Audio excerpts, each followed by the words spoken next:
Mga katrops, welcome back ulit sa aking channel, Sports React PH.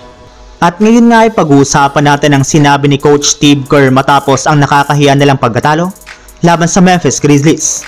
Pag-uusapan na rin nga natin dito sa ating panibagong video ang balitang umangat na nga po ang Los Angeles Lakers sa standings ng Western Conference matapos ang kanilang panalo laban sa Sacramento Kings.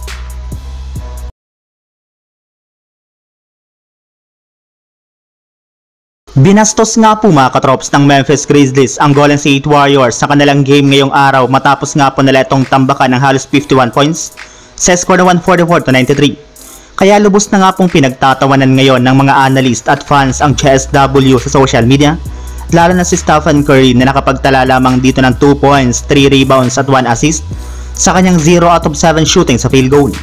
Kaya isang malaking katanungan nga po ngayon kung ano nga ba naging problema ng Warriors sa kanilang kupunan. Nakapaglaro na rin naman nga po ngayong araw ang kanilang bagong player na si Dennis Schroeder, kaya wala nga po silang may rarason dito na kulang ang kanilang lakas. Pero ayon nga po sa naging pahayag ni Coach Steve Kerr, ang mismong rason nga po ng kanilang pagkatalo ay ang napakalamyang shooting ng kanilang mga manlalaro.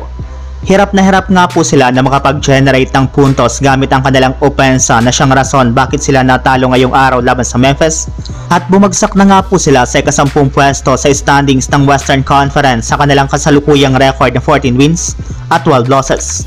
Samantala, punta naman tayo sa ating sunod na pag-uusapan sa balitang umangat na nga po ang Los Angeles Lakers sa standings ng Western Conference matapos ang kanilang panalo laban sa Sacramento Kings. Kahit man nga po mga katrops dikit ang naging laro ng Lakers laban sa Kings, ay nakuha pa rin nga po nila na manalo dito salamat sa naging team effort ng lahat ng kanilang mga manlalaro.